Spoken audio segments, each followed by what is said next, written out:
নমস্কার বন্ধুরা, দিলীপ পি কিচেনে স্বাগতম। কাঁঠালের বিচি ভর্তা ভিন্নভাবে আর খুবই টেস্ট।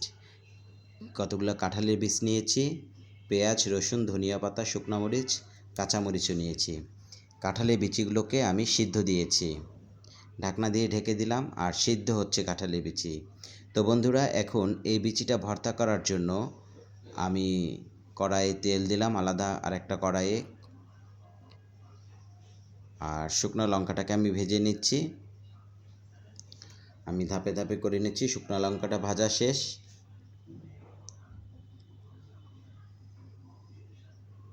এখন রসুন আমি ভেজে নিচ্ছি। তো কাঁঠালের বিচি আমরা অনেকভাবে ভর্তা করে খেয়ে থাকি। এভাবে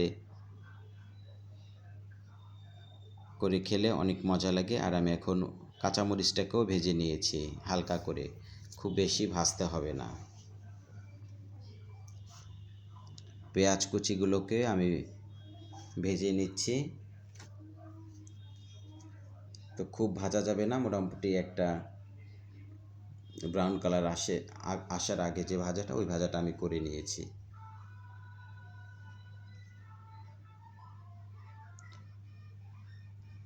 তো বন্ধুরা, আর আমার কাঁঠালের বিচিগুলো ভর্তাও করার জন্য সিদ্ধ হয়ে গেছে ভালো করে। আমি এখন নামিয়ে নিচ্ছি। প্রথমে পাটায় আমি শুকনো লঙ্কা আর রসুন বেটে নিচ্ছি।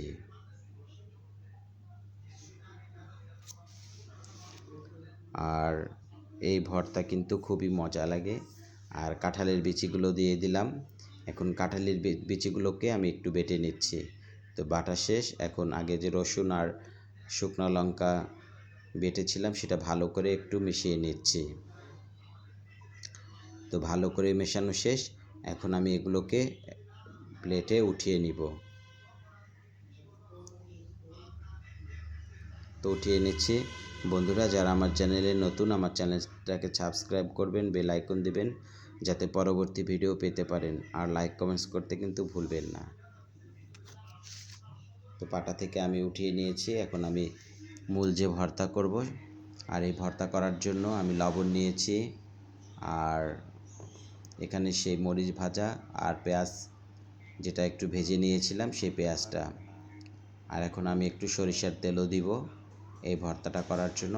লবণ এবং কাঁচামরিচ এবং পেঁয়াজ, ভেজে রাখা পেঁয়াজ, আমি সবগুলো ভালো করে মাখিয়ে নিচ্ছি। খুব চটকানো যাবে না, একটু ঝরঝরা ঝরঝরা থাকবে।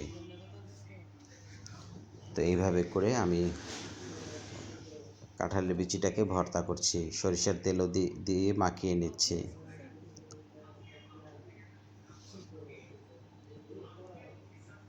আলতো করে ভালো করে মেশাতে হবে।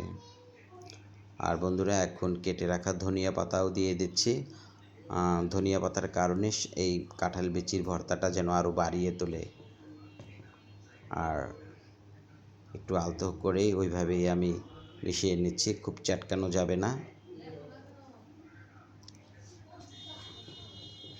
দেখুন বন্ধুটা কতটা সুন্দর দেখাচ্ছে। খুব সহজে কম সময়ে আমি ভর্তাটা করে ফেললাম। আর কতটা লোভনীয় হয়েছে, গরম গরম ভাতের সাথে কিন্তু দারুণ লাগে। বন্ধুরা, একবার হলেও আপনারা কাঁঠালের বিচি ভর্তা এভাবে করে খাবেন। আশা করি আপনাদের ভালো লাগবে। আর আপনাদেরকে অনেক অনেক ধন্যবাদ আমার সাথে থাকার জন্য। ছোটো বোন পিকু এসেছে, ও এখন খাচ্ছে। তো বন্ধুরা, বেশি করে ভিডিওটা শেয়ার করুন। আর এখনই যারা সাবস্ক্রাইব করেননি, প্লিজ সাবস্ক্রাইব করুন। অনেক অনেক ধন্যবাদ। আপনাদের প্রত্যেকের জন্য শুভকামনা আর ভালোবাসা রইল। ধন্যবাদ।